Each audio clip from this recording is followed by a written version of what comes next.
नमस्कार, मैं दिव्या स्वागत करती हूँ मेरे YouTube चैनल यूही योगा क्लासेस में। आज मैं आपको बताने वाली हूँ कि यदि हमारे बॉडी में सर्दियों में कि हमारे बॉडी में ब्लड सर्कुलेशन अच्छे से नहीं हो रहा है तो उसे हम किस तरीके से कर सकते हैं। खास करके ऐसा होता है कि जब सर्दियां होती है यानी कि जब ठंडियों का सीजन होता है तब हमारे बॉडी का ब्लड सर्कुलेशन जो होता है बहुत ज्यादा धीमा पड़ जाता है, यानी कि अच्छे से नहीं हो पाता। जितना ब्लड सर्कुलेशन हमारे बॉडी में पूरा सर से लेकर पांव तक होना चाहिए तो उतना ब्लड सर्कुलेशन नहीं हो जाता है, जिसके कारण हमारे बॉडी में क्या होता है कि जब हम रात को सोते हैं तो सुबह उठते हैं तो हमारी बॉडी जो है पूरी एकदम से जकड़ जाती है। तो उसके लिए हम क्या क्या उपाय कर सकते हैं, तो उसके लिए ब्लड सर्कुलेशन हमारा अच्छे से रहे और हमारे शरीर में जकड़न ना हो तो उसके लिए हम क्या कर सकते हैं, ऐसे कौन से उपाय हैं, तो इन सभी के बारे में आज आपको फुल डिटेल से बताने वाले हो। फुल डिटेल जानने से पहले आप मेरे चैनल पर नए हैं तो चैनल को सब्सक्राइब कर दीजिए। ज्यादा देर ना करते हुए हम करते हैं फटाफट वीडियो की शुरुआत।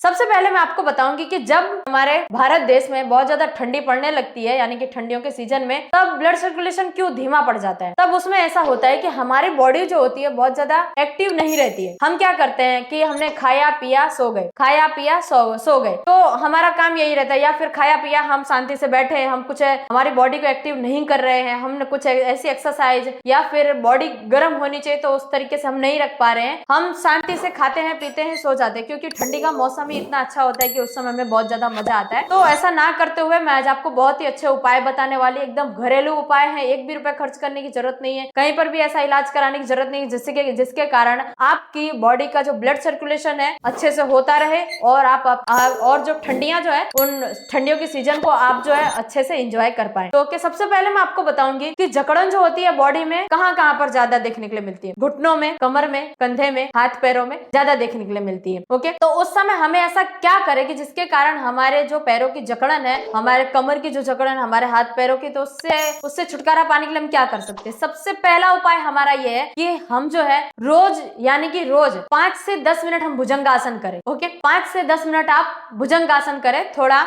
मतलब कि होल्ड कर करके आप भुजंगासन करें, यानी कि आप हमने 2 मिनट तक भुजंगासन किया, वापस हम रुक जाएं। भुजंगासन में ऐसा नहीं कंटिन्यू आपको भुजंगासन किया आपको होल्ड करके रखना, होल्ड करके नहीं बल्कि आपको तुरंत के तुरंत करना है। भुजंगासन 1 2 3 4 5 ऐसे कंटिन्यू आपको करना है भुजंगासन। ओके, ऐसा आपको 10 मिनट तक करना है। यदि रेगुलर आप भुजंगासन 10 मिनट तक करते हैं तो आपके जो बॉडी का ब्लड सर्कुलेशन बहुत ही अच्छे से होगा, सर से लेकर पांव तक बहुत ही अच्छे से ब्लड सर्कुलेशन होगा। एक भी जगह बाकी नहीं रहेगी जहां पर आपका ब्लड जो है जाए नहीं और अच्छे से सर्कुलेशन हो ना। ओके, तो आपको रेगुलर जो है 5 से 10 सेकेंड आपको भुजंगासन करना है। ओके, तो भुजंगासन करने के बाद ऐसी दूसरी कौन सी चीजें हैं जो हम अपने शरीर के अंदर अपना कर, और साथ ही साथ ब्लड सर्कुलेशन तो अच्छा रहेगा ही और साथ ही साथ आपके पैरों में, कमर में कहीं पर भी दर्द नहीं होगा। ओके, तो ऐसे में आपको बहुत ही अच्छी मैं आपको बहुत घरेलू उपाय बताने वाले जो आपके लिए बहुत ही ज्यादा जरूरी है और कारगर भी है। ओके, तो दूसरा हम यह कर सकते हैं कि जब हम रात को सोते हैं तो सोते वक्त आपको करना क्या है कि सरसों का तेल आपने सुना होगा, तो सरसों का तेल को आपको गर्म करके हमारे तलवों पर बहुत ज्यादा मालिश करनी, बहुत ज्यादा यानी कि कितने 15-15 मिनट तक आपको एक एक पैर पर मालिश करनी। पैर के जो तलवे हैं वहां पर खूब अच्छे से मालिश करनी है, अच्छे से घिसना है। ओके,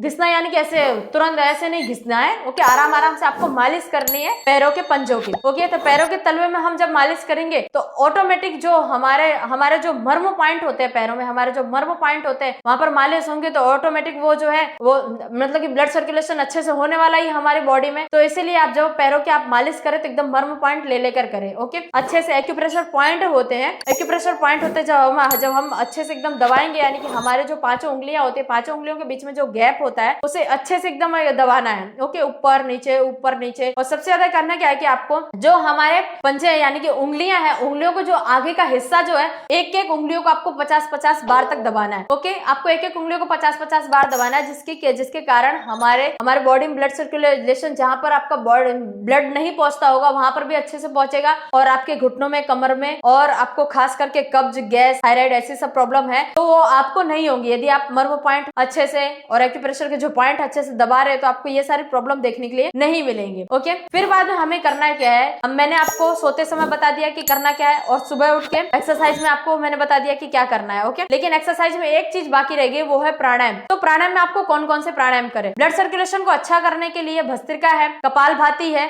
अनुलोम विलोम है। ये बहुत ही अच्छे और बेस्ट प्राणायाम है। 3 प्राणायाम। ओके, फिर बाद में आती है कि सुबह उठ के हम तुरंत क्या करें। सुबह उठे, एक्सरसाइज करनी है, एक्सरसाइज करने के बाद आपको अच्छे से नहा धो के फ्रेश हो जाना है। फ्रेश होने के बाद आपको सुबह क्या करना है कि 1 चम्मच गाय का घी खाना है। ओके, शुद्ध घी, गाय का घी खाना है, जिससे कि क्या होगा ना कि आपके यानी कि हमारे बॉडी में चिकनाहट जाएगी और हमारी बॉडी जो है जकड़ेगी नहीं। ओके, आपकी यानी कि बहुत ज्यादा हमारी त्वचा जो है बहुत ज्यादा रूखी सूखी दिखाई देती होगी, या फिर बहुत ज्यादा हमारी त्वचा जो एकदम फटने लगती है, हमारे होठ फटने लगते हैं, हमारे हाथ पैर फटने लगते हैं। तो ये सारे प्रॉब्लम देखने के लिए नहीं मिलेंगे हमारी बॉडी के अंदर। ओके, फिर जब हम सर्दियों में बहुत ही अच्छी अच्छी चीजें बनाते हैं खाने के लिए। ओके, तो वो सारी चीजों का सेवन आपको करना है, जैसे कि गुड़ से बनी हुई चीजें। ओके, हम बहुत सारी ऐसी बहुत ही अच्छी और बहुत ही फायदेमंद चीजें बनाते हैं। हमारे घर की जो महिलाएं हैं उनको पता होगा कि क्या क्या चीजें बनाते हैं। जैसे कि मैं आपको बताऊं कि क्या क्या हम बनाते हैं। आपके घर में सभी जगह का माहौल जो होता है अलग अलग होता है कि हम सभी स्टेट की बात करें तो सब जगह पर अलग अलग चीजें बनाते हैं। ओके, तो हम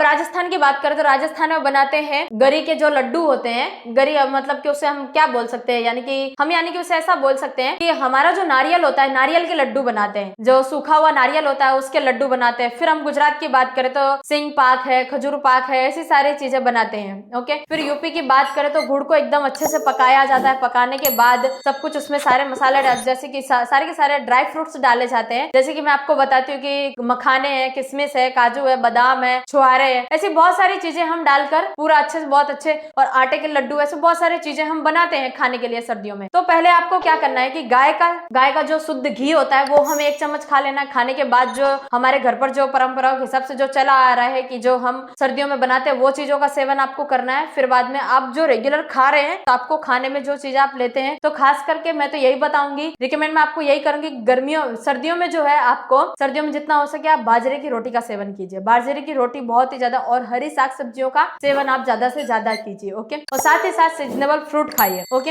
इतना आपको करना है। फिर बाद में आपको दोपहर में क्या करना है कि दोपहर में नहीं, मतलब कि आप जब खाने में अपनी चीजें जब ऐड कर रहे हैं तो खाने में आपको क्या क्या नहीं खाना है वो हम जानेंगे। तो खाने में आपको दूध तो आपको लेना है। ओके, नहीं खाने वाली चीजें मैं आपको बताती हूँ, छाछ है, दही है, टमाटर है, नींबू है, मतलब कि खट्टी चीजें हमें नहीं खानी, खट्टे पदार्थ जो है वो हमें नहीं खाने। हमें दूध का सेवन करना है। ओके, हमारा जो सूखा नारियल है हमें वो खाना है, चबा चबा कर खाना है। ओके, चबा चबा नारियल खाएंगे, दूध पिएंगे, और अच्छी अच्छी चीजें जो हमें सर्दियों में फायदेमंद करे वो हम खाएंगे। ओके, ऐसी बहुत सारी चीजें हैं सर्दियों में खाने लायक जो हम रेगुलर खा सकते हो, और साथ ही साथ वो हमारे शरीर के बेनिफिट, यानी कि हमारे शरीर को बहुत ही ज्यादा फायदेमंद है और बहुत ज्यादा फायदा पहुंचाता है हमारे शरीर के। सबसे ज्यादा कारगर है सिंग, हमारी यानी कि जो मूंगफली होती है, यदि हम कच्ची मूंगफली का सेवन करते हैं तो वो हमारे शरीर के लिए बहुत ही ज्यादा अच्छी है, हमारी त्वचा के लिए बहुत ज्यादा अच्छी है। जिन लोगों की त्वचा जो बहुत ज्यादा फटती है, बहुत ज्यादा उनकी त्वचा जो होती है बहुत ज्यादा ड्राई दिखने लगती है, हाथ पैर फटे हुए होते हैं, एड़ियां फटने लगती हैं, हाथ फटने लगते हैं, ऐसी सारी प्रॉब्लम यदि आप सिंग खाते हैं तो ये सारी प्रॉब्लम आपके बॉडी के अंदर देखने के लिए नहीं मिलेंगी। ओके, दूसरी चीज ये है कि जब हम सर्दियों में हमारे बॉडी का जो है एकदम अच्छे से ध्यान रखना है। मैंने आपको खाने पीने से लेकर सब चीजें आपको बता दी है, और अपने बॉडी का ब्लड सर्कुलेशन अच्छे से किस तरीके से हो, प्राणायाम बता दिया, आसन भी बता दिए, सब चीजें आपको मैंने बता दी, खाने पीने से लेकर सब चीज A to Z मैंने आपको बता दिया। ओके, तो ये थी आज की वीडियो। तो आज की वीडियो आपको पसंद आई तो वीडियो को लाइक कर दीजिए, शेयर कर दीजिए, और कमेंट करना बिल्कुल ना भूले। चैनल पर नए हैं तो चैनल को सब्सक्राइब कर दीजिए। चलिए मिलती हूँ नेक्स्ट वीडियो में।